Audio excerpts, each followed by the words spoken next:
One of two ways. Probably the easiest way is to do it just with the patient still in a supine position. Okay, and if you need a strap to support the leg, you can do that. Okay, so to increase hip extension or to stretch your hip flexors, I would have Russ angle himself on the body again, or on the table again, angle his body on the table again.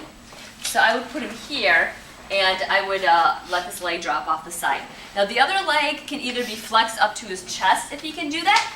So if you can grab underneath that. Otherwise, what I would do for the patient is I would give them a stretching strap or give them mobilization belts of some kind, and they can just go ahead and use that like belt to hold them up that way. Okay? So the patient really cannot reach their leg. You know, they've got a big, huge belly, or they don't have enough arm length to get down there, or you know, they're really lacking a lot of hip flexion on this side. Then you can go ahead and have them do that too.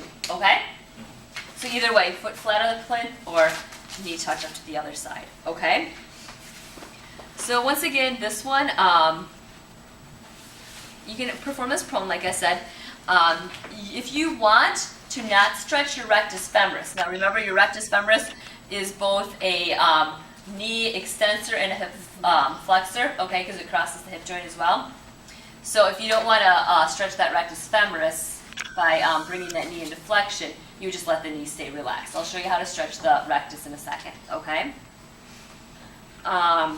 So basically you're going to do this one. Once again, if I'm moving into hip extension, this direction, my hip extensors are my agonist, my hip flexors are my antagonist, okay? So go ahead and relax there for me. So let's say this is kind of what he has for hip extension, okay? So what I would do is I would be supporting him a little bit better, but I'm just going to step back so you guys can see here, okay? So if I want to do a hold, relax, contraction, what I would do is I would have him go ahead and push up into my hand, and he can do that pretty good force because he's not at his end range.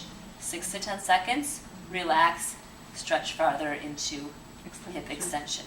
And see how if I got him far enough off the table here, I can stretch him in hip extension. See how his lumbar spine should be staying stable there? He's not getting a lot of lumbar extension.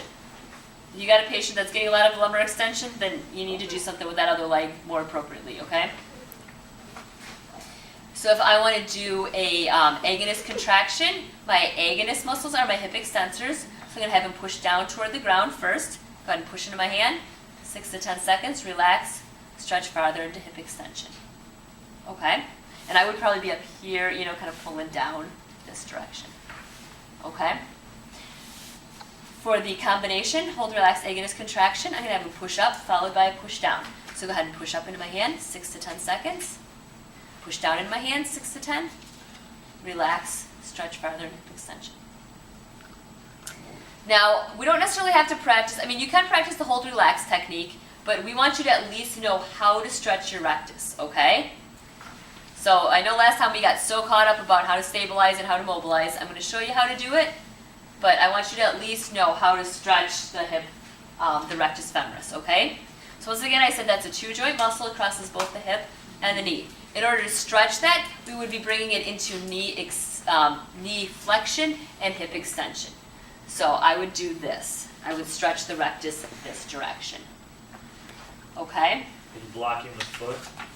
I'm blocking, well, I happen to be blocking the foot. The foot doesn't really matter. I'm just using my other thigh here to flex the knee, Okay. is what I'm doing. Yeah, so the Pushing foot, it in the flexion. as long as I don't have like a whole bunch of hip internal external rotation, that was the only reason I would have to probably block the foot if he just was getting And that's like what a I meant. extension You're just rotation. blocking him from extending Yeah, the knee, right? I just happened to, I'm basically pushing his knee into flexion there.